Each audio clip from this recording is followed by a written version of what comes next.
everyone. Thank you so much for tuning in. I really appreciate that. All you awesome people who watch and subscribe and are so sweet.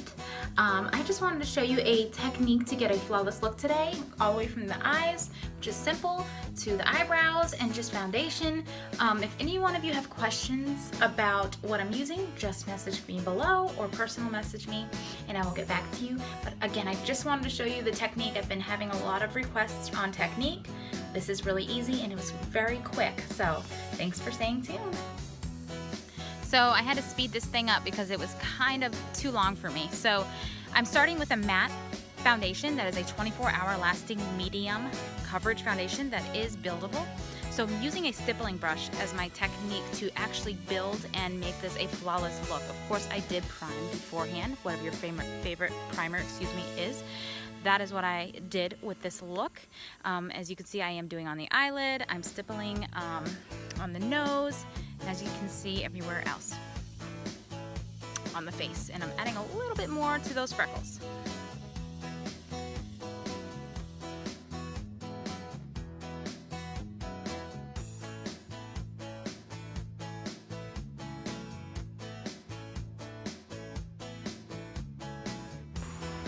Now I'm starting with the eyes. I'm just placing basically a base over them, a light nude color, skin color shade over my eyelids.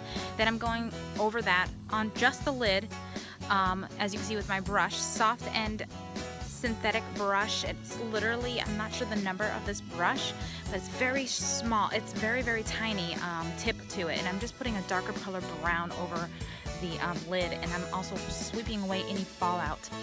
And why I'm doing the eyes after I did my foundation, because I'm actually going to end up baking and doing a little bit more concealer, so I wanted to show you that you can do this and sweep any extra away if you're not completely done with your face, that is. So next, let's see. I am basically placing a powder all over my face. It's a powder foundation, very lightweight. That's just kind of setting it a little bit faster. Then I'm placing a concealer under the eyes and on the nose, head, yes, and chin. I'm using a damp a damp sponge, and the reason for damp is because it's going to help pick up any extra concealer so it doesn't look cakey, and it really pushes it into those spots. Any place it's too much, it'll take away, and any place it needs more, it'll actually press into those spots, and that's what you want with a concealer, especially under eye. And then I'm taking my baking powder, and this is a translucent powder. Go ahead and take your baking powder, place it underneath the eye, and place it in any spot you feel like comes off. So tip of my nose for me, forehead, and the chin. Really, it always comes off during the whole day, and I really do not want it to come off. And as you know, baking, your skin is about 98.1 degrees, give or take. Some people are different. However, it'll sit there and it'll literally bake into those pores, and it sounds terrible, but I swear it isn't.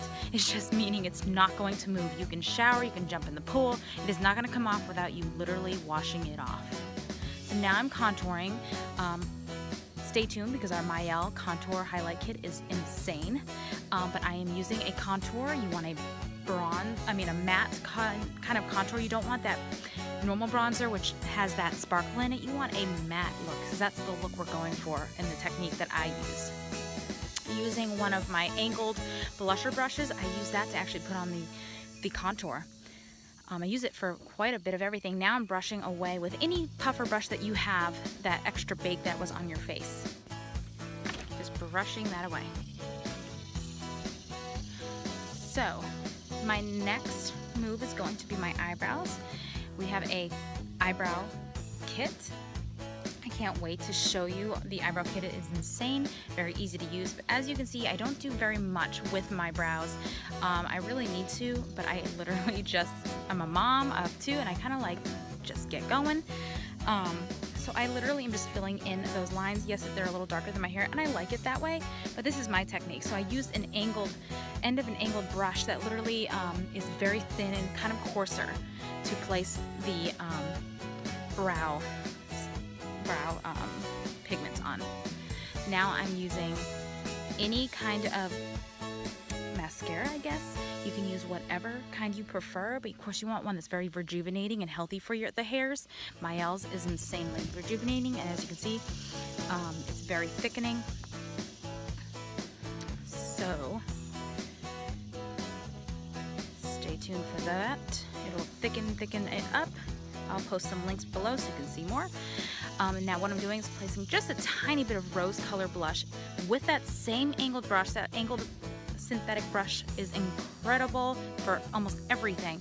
Putting a matte lip on, just to show you the difference. You can put a lipstick underneath this to give it a pop of color. I'm just doing it right over my lips. So here we are, a whole new place. I just wanted to show you the look in the sunlight. As you can see, this is Mr. Christian that was making all that noise. But the look is flawless. It was simple, very, very pretty, easy to do, and I just kind of wanted to show you guys the technique of doing it. If you want to know what I use, just message me. And thanks for staying tuned.